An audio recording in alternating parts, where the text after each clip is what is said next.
Assalamualaikum warahmatullahi wabarakatuh.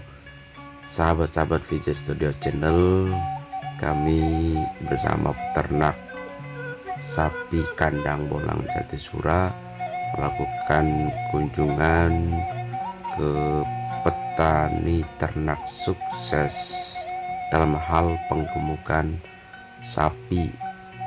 Oleh karenanya itu, sahabat-sahabat pecinta ternak, bagi yang belum subscribe, harap subscribe dulu. Bagi yang sudah, silahkan tonton video ini sampai dengan tuntas tanpa di skip.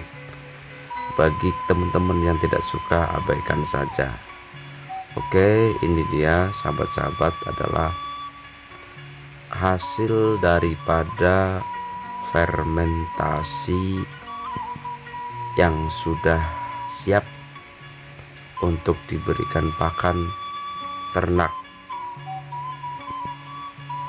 Ini dia teman-teman, sahabat-sahabat, dalam hal fermentasi ini bisa digunakan ketika sudah menginap 1 kali 24 jam. Itu adalah batas minimal. Akan tetapi fermentasi ini tentunya lebih lama akan lebih baik, dan zat serta protein yang terkandung di dalamnya juga akan lebih banyak. Oleh karena itu, penggunaan fermentasi yang lama tentunya akan menjadi lebih baik. Ini kami berkunjung ke tempatnya Bapak Kembar dan sekaligus pemilik hak cipta ya top, yakni Bapak Umar di Majalengka. Yuk sahabat-sahabat sekalian, mari kita lihat bersama-sama bagaimana story sukses daripada Pak Umar dan Pak Kembar ini.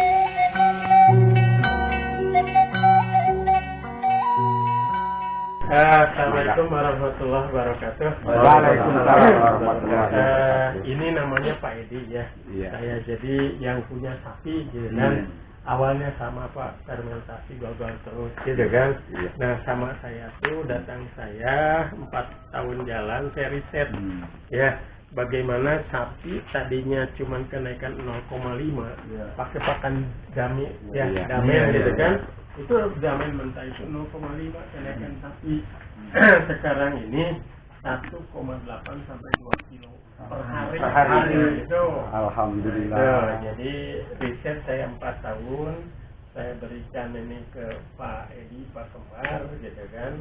Nah ini alhamdulillah. Jadi sekarang kemarin Pak Kembar sama ya pelihara sapi 1 tahun ya. Jadi sekarang 3 bulan dilempar Pak. Udah bisa dijual. Nah itu. Jadi dengan konsep ini kita ya Pak Kembar alhamdulillah gitu kan. Nah, jadi artinya mungkin kemarin 3 tahun ke belakang dia tahun sekali ngejual Pak. Tapi sekarang ini udah 3 bulan jual ya bulan. Ya saya kira itu dulu biar nanti Bapak ngobrol lebih panjang ya bagaimana cara membuat pakan sapi yang baik dan benar, nanti bisa diterapkan nanti di Indramayu ya di Kedong di sana. Silakan nanti dengan Pak Kembar. Silakan Pak Edi. Assalamualaikum warahmatullahi wabarakatuh. Waalaikumsalam warahmatullahi wabarakatuh. Nama saya sudah diperkenalkan sama Pak Umar. Untuk nama saya Edi, tapi untuk orang sini biasanya manggilnya Pak Kembar ya Pak. Saya punya anak kembar jadi manggilnya Pak Kembar. Mungkin bapak-bapak sekalian, mungkin untuk masalah pakan fermentasi intinya mungkin sudah secara dasar mungkin sudah tahu lah. Mungkin sekarang di tutorial di YouTube sekarang banyak cara pembuatan fermentasi menggunakan bakteri dari IM4 ada, dari SOC ada. Cuman saya secara pribadi sama Pak Umar kerjasama istilahnya penelitian ya, sampai 3 tahun sekarang udah istilahnya penelitian. Kalau secara saya pribadi untuk pertama proses fermentasi dari 2010. Pertama saya waktu 2010 belajar di Cirebon Girang di kelompok ternak parusan Pak Asep dulu. Terus di Yayasan Suku Manik Ciakar, Sumedang sama Insinyur Hafid, ini juga ikut pelatihan juga sama ibu dosen dari Unpad, tapi tetap sampai berapa tahun belum ketemu, dalam artian setiap fermentasi kadang ada yang jadi, kadang tidak, tapi untuk kenaikan bobot badan nggak maksimal gitu. Terus untuk waktu dulu untuk penggunaan bakteri fermentasi saya menggunakan IM4. Otomatis yang pengalaman saya pribadi untuk fermentasi yang menggunakan IM4 untuk lama pembuatan itu untuk fermentasi rata-rata untuk yang standarnya itu 21 hari Pak. Waktu dulu kita 21 hari.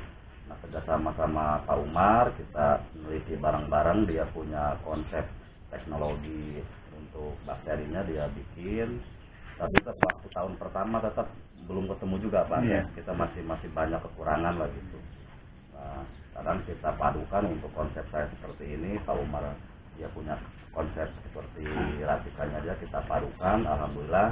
Tapi untuk yang tahun sekarang memang benar kata Pak Umar dulu, saya untuk targetnya biasanya paling 1 tahun, biasanya Idul Adha.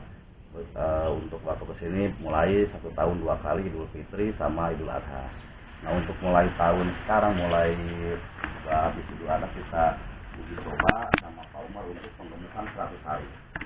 Nah, kita yang uji coba sekarang intinya kita sengaja hari-hari sampai akhir, dalam artian kalau sampai akhir tapi udah masuk umur, kita nggak mau ribet kita nyari sapi simental, limusin, pasti harga pasti agak beda lah sama yang akhir. Kita nyari sapi akhir tapi dia intinya sehat. Untuk jenis kita nggak masalah, mau seroleh, mau peranakan ongol nggak masalah. Yang kita uji coba yang mungkin Pak Asep sama Pak Dokter sudah mendengar penjelasan yang pertemuan kemarin.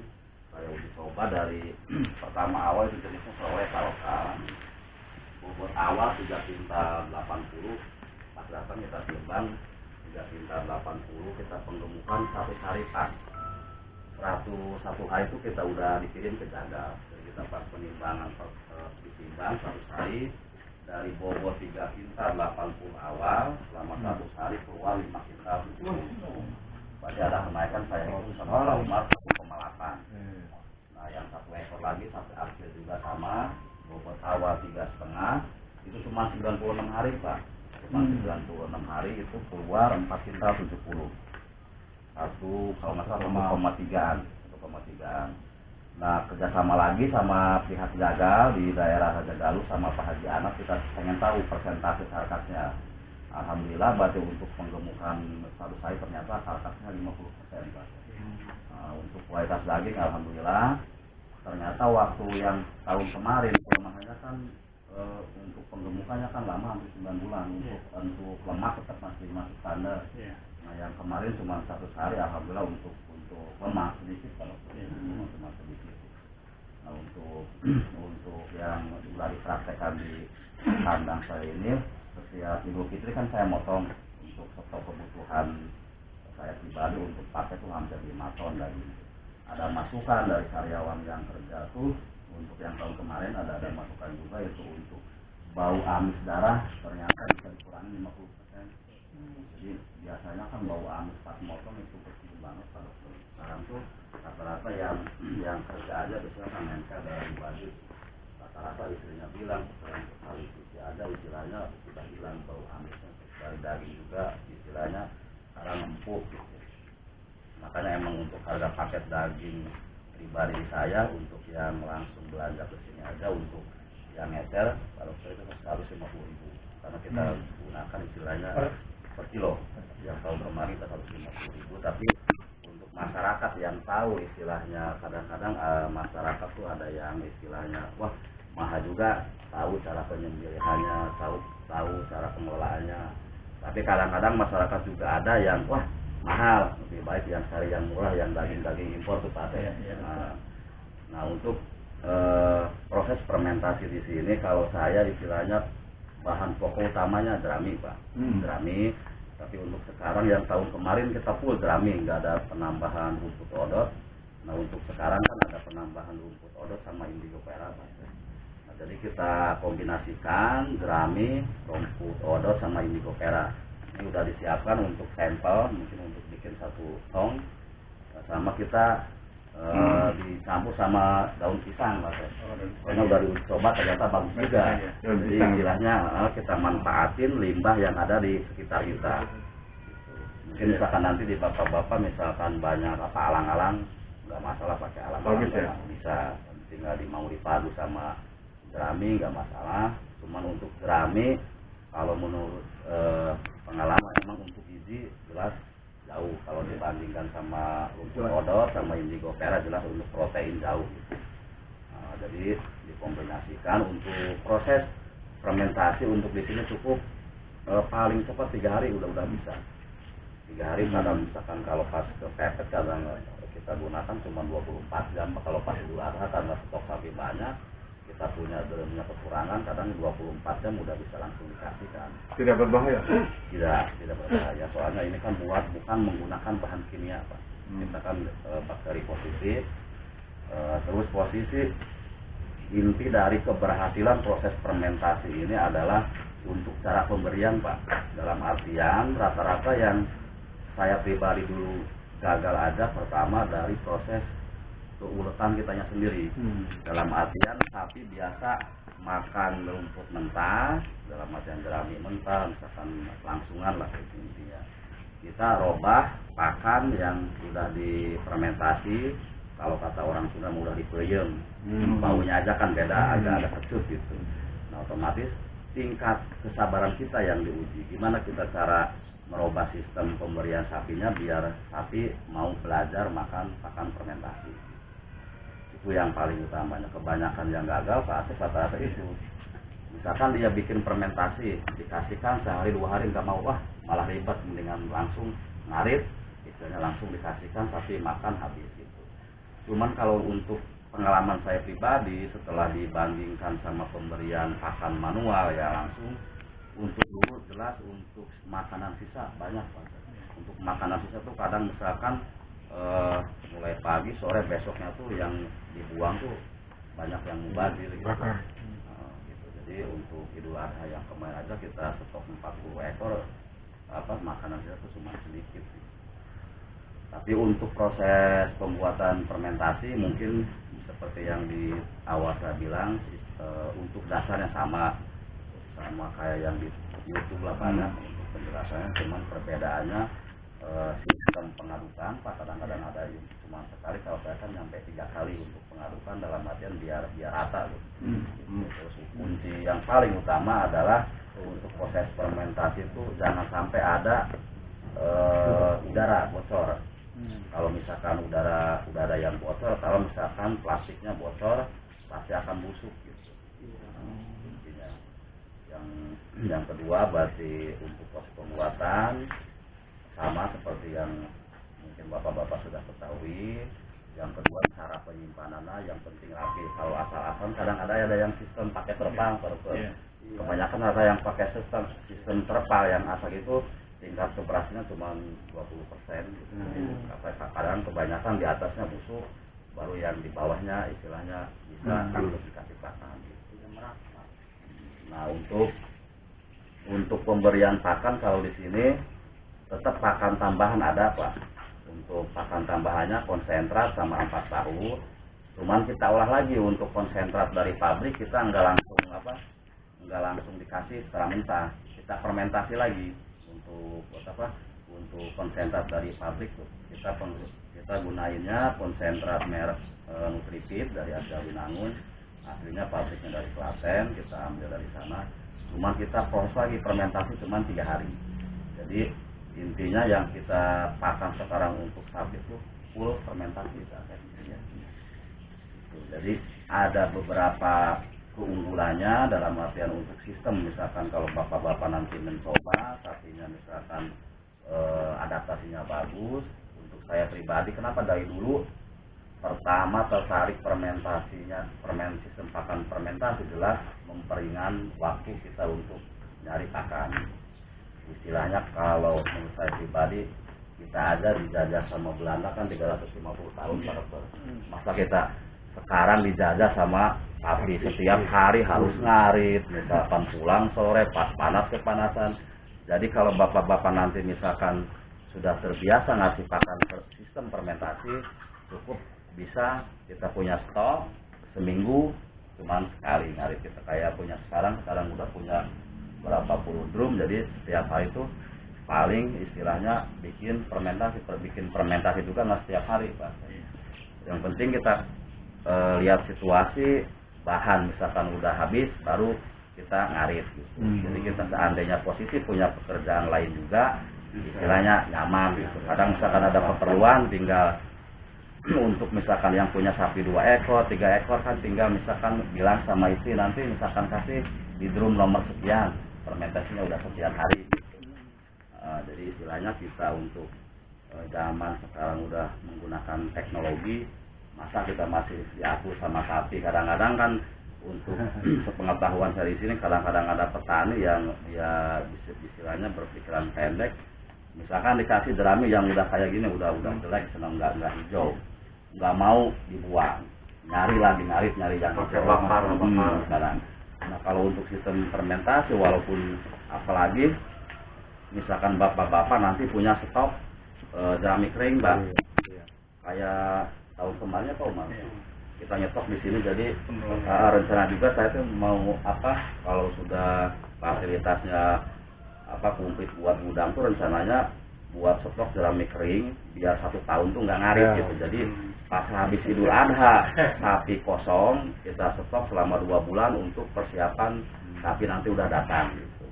Jadi walaupun kita misalkan punya sapi di atas 20 ekor kita nyantai, jadi pas ngaritnya tuh pas sapi sebelum datang kalau gitu.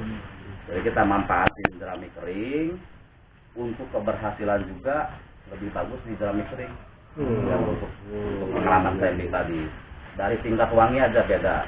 Misalkan kita kalau menggunakan jerami basah, odot basah, kadang kalau misalkan kalau udah lewat 1 minggu tingkat keasamannya itu lebih tinggi ke atas ya. Tapi tetap mau kalau udah biasa tetap mau. Ini ada nih misalkan yang udah baru 3 hari kalau dibandingkan sama yang udah di atas seminggu itu tingkat keasamannya lebih gitu. Tapi kadang kalau sapi yang belum biasa rata-rata yang saya tahu paling lama lah setengah bulan dia baru berani istilahnya makan fermentasi. Kadang yang cuma 3 hari ada, yang baru datang langsung mau ada. Itu tingkat perbedaan di karakter sapinya masing-masing gitu. Tapi istilahnya kita benar-benar harus teliti, harus ulet bagaimana ngasih pakan sapi yang baru tapi dengan tidak ada paksaan. Kalau untuk saya pribadi biasanya misalkan kalau sapi yang lewel kadang-kadang nggak langsung dikasih fermentasi langsung. Jadi kita dioplos Pak Dokter. Jadi misalkan dikasih hijauan mentah misalkan berapa kilo, fermentasinya taruh cuma 2 kepel. Kita aduk, nanti dia lama-lama kan bisa merasakannya udah mulai dia merasa, kita baru tambah misalkan besok kita tambah 2 kepel, misalkan hijauannya dikurangin gitu.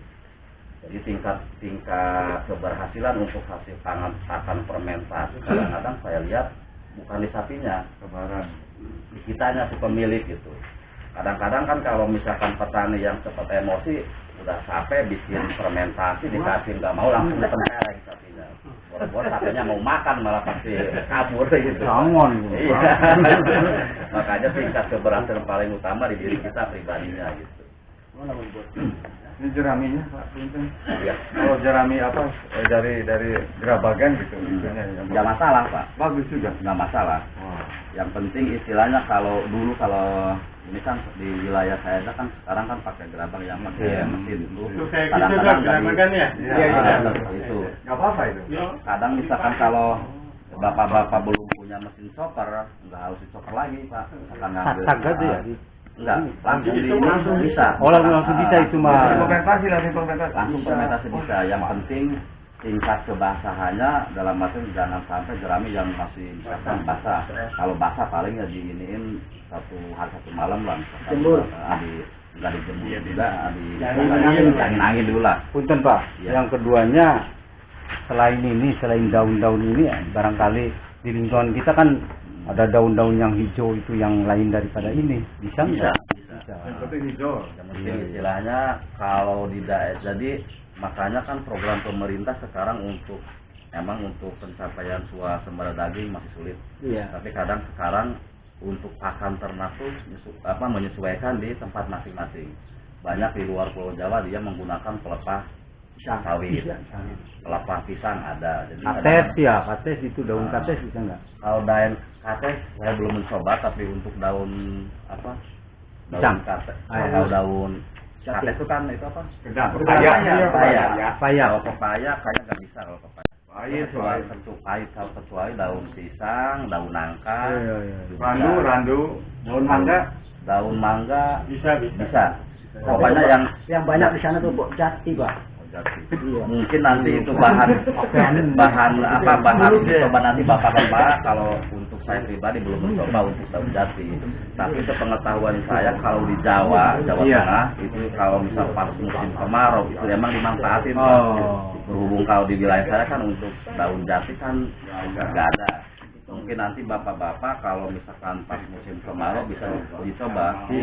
Makanya kan kalau saya pribadi cuma ngasih dasar memberitahu pengalaman saya, pada waktu nanti mungkin bapak-bapak sendiri yang nanti dari inovasi. Kalau di tempat bapak banyak daun jati lebih bagus, ternyata misalkan tingkat fermentasinya lebih wangi sama kering, terus tingkat kesukaan sapinya bagus, silahkan lebih bagus gitu. Berarti daun yang nggak boleh daun jendela. Pintu. Coba Mungkin nanti mau dipraktekkan. Oke. Iya, Mangga. Nanti mau di ininya di chopper bahan-bahannya. Oke, jangan lupa mas. WhatsApp.